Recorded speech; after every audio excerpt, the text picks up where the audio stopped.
അക്രമവെറിയിൽ Gaza മുൻപ് യുദ്ധക്കളമാകുമ്പോൾ കൂട്ടക്കുരുതിക്ക് അന്ത്യമില്ലേ എന്നാണ് ലോകം ചോദിക്കുന്നത്. സമാധാന ചർച്ചകളുടെ ബഹളങ്ങൾക്കിടയിലാണ് യുദ്ധക്കൊതിയന്മാരായ അമേരിക്കയുടെ പേര് ഉയർന്നു തുടങ്ങിയത്. യുദ്ധത്തിനിടയിൽ തലവനെ കൊലപ്പെടുത്തിയതിൽ ഇസ്രായേലിനെതിരെ പോർവിളിയുമായി പുതിയ ഒരു യുദ്ധത്തിന് ഇറാൻ വഴി തുറന്നപ്പോൾ ഇസ്രായേലിനുള്ള രക്ഷകനായി രംഗപ്രവേശനം ചെയ്തിരിക്കുകയാണ് അമേരിക്ക. അമേരിക്കയുടെ പിന്തുണയിൽ ഇസ്രായേലിലേക്ക് എത്തുന്ന കാനഡയുടെ സഹായവും ചെറുതല്ല. സ്വന്തം നാട്ടിലെ ജനങ്ങളുടെ പ്രതിഷേധം പോലും വകവെക്കാതെ ഇസ്രായേലിനെ സഹായിക്കാനിറങ്ങി പുറപ്പെട്ട കാനഡയാണ് ഇപ്പോൾ നടുകടലിലായിരിക്കുന്നത്. ഇസ്രായേൽ അനുകൂല നിലപാടുകൾ സ്വീകരിക്കുന്ന കാനഡയ്ക്ക് രാജ്യം സ്ഥാപിതമായതു മുതൽ ഇസ്രായേലുമായി അടുത്ത ബന്ധമാണുള്ളത്. എന്നാൽ അമേരിക്കയുടെ മുന്നിൽ പിടിച്ചു നിൽക്കാനുള്ള കാനഡയുടെ ഒരു അടവ് കൂടിയാണ് ഇസ്രായേലിനോടുള്ള ഈ സ്നേഹം.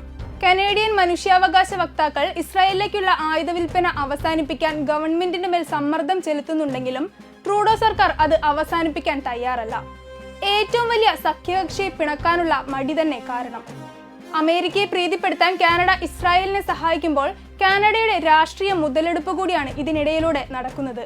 ഹമാസ് നേതാവിന്റെയും പലസ്തീൻ മുൻ പ്രധാനമന്ത്രിയുടെയും കൊലപാതകത്തിന്റെ പഴി ഇസ്രായേലിന് നൽകുമ്പോൾ ശരിക്കും ഇതിന്റെ മാസ്റ്റർ ബ്രെയിൻ അമേരിക്കയാണെന്ന വാദമാണ് ഇറാനെ പുതിയൊരു യുദ്ധത്തിന് പ്രേരിപ്പിച്ചത്.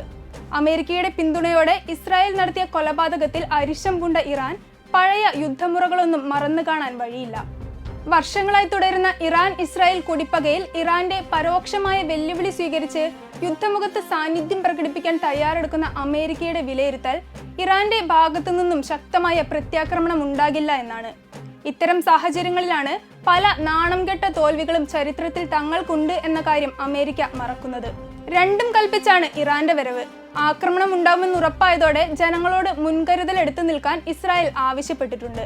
കൊടുത്തതിനെല്ലാമുള്ള തിരിച്ചടികൾ കിട്ടുമ്പോൾ ഒരുപക്ഷെ അമേരിക്കയുടെ രക്ഷാകവചം ഇസ്രായേലിനെ തുണച്ചെന്ന് വരില്ല.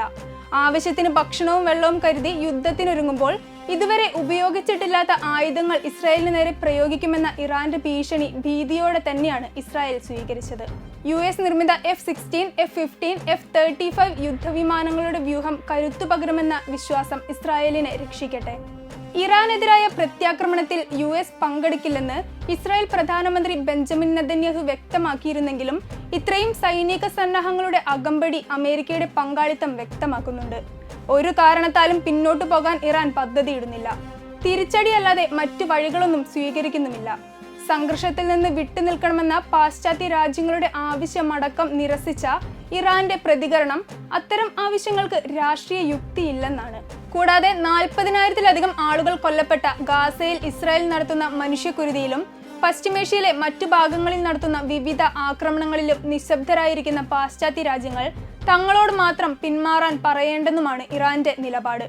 മറ്റൊരു യുദ്ധമുഖത്തിനു കൂടി ലോകം സാക്ഷിയാകാൻ ഒരുങ്ങുമ്പോൾ അതിശക്തമായ ഇറാന്റെ അടിയിൽ പതറാൻ പോകുന്നത് ലോകത്തിലെ സാമ്രാജ്യത്വ ശക്തികളെന്ന തലപ്പാവ് കൊണ്ടു നടക്കുന്ന വമ്പന്മാരായിരിക്കും.